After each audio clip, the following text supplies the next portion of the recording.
name is Shanna Eggers. I've been fostering for about 2.5 years. I was previously licensed for about 2 years and closed my license to take care of some things in my life, and then reopened when I felt like that I had the time and energy and capacity to do so. I take quite a few kids on respite or emergency or things like that short term. They're trying to keep families together. A parent or two parents need, they need a week. We need to give them a week to get some stuff together. So I've had several, probably in the neighborhood of a dozen, that are here for a week or so. Supporting birth families is the most important thing you can do, because it helps the child to feel secure as they're transitioning back home, as they're going through that process, because they see that, oh, well, my parents and my foster parent can get along and everyone loves me. And so I know that they're communicating. So I know that I have to kind of behave in the same way, and that everyone has the same expectations, and that they're all working for me to be able to go home. And so maybe I don't always like the decisions that my birth family makes or my foster family makes, but they're all making decisions to help me get back home. My first kiddo, when I got licensed with St. Francis, my first long-term placement when I got licensed, she had been placed out of town, but she's from the town where I live, and so being able to, because I was just relicensing, being able to open up another home meant she got to come back to the community where she was familiar, and I put her back in the school where she had been before. She had already worked up to being at 24-hour visits with her family, but they were having to do a lot of transportation. And by being able to get her back in her local community, that alleviated transportation needs. So she didn't have to spend as much time in the car. And I dropped her off and I picked her up.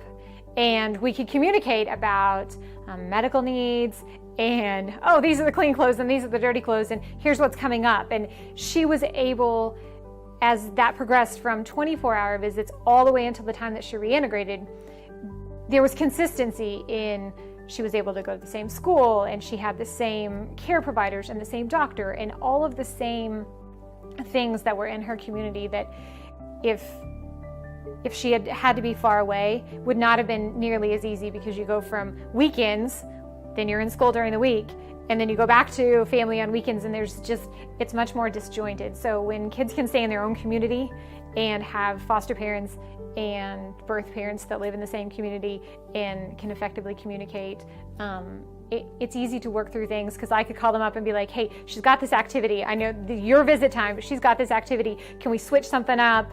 And it's not a problem, because they know that I'm going to bring her as soon as that activity is over. Or if they have something going, hey, maybe I'll pick her up from here when we're done with that activity. And she was able to go home.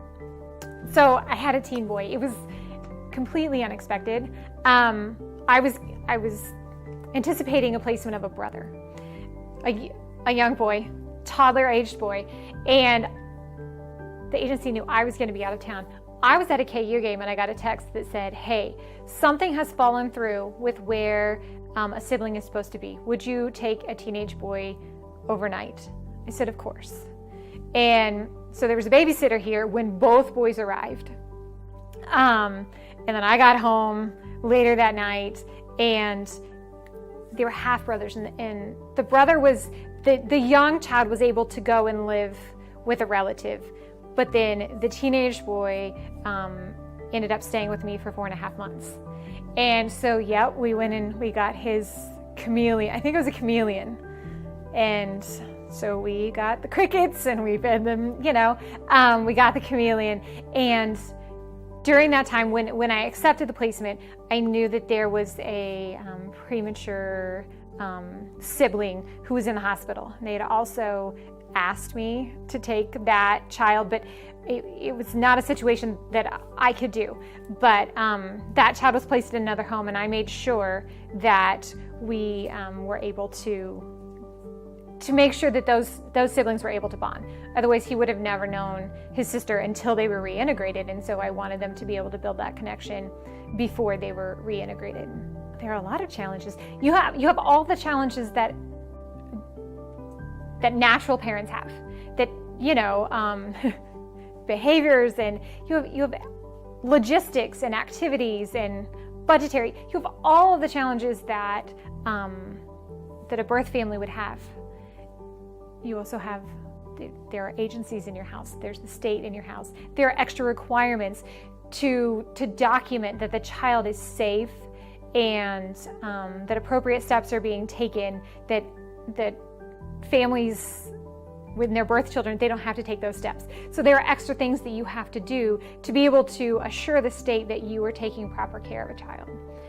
Those are probably the biggest challenges, is extra appointments. A lot of them are in therapy or need some kind of special service that you have to make sure you're getting them there too.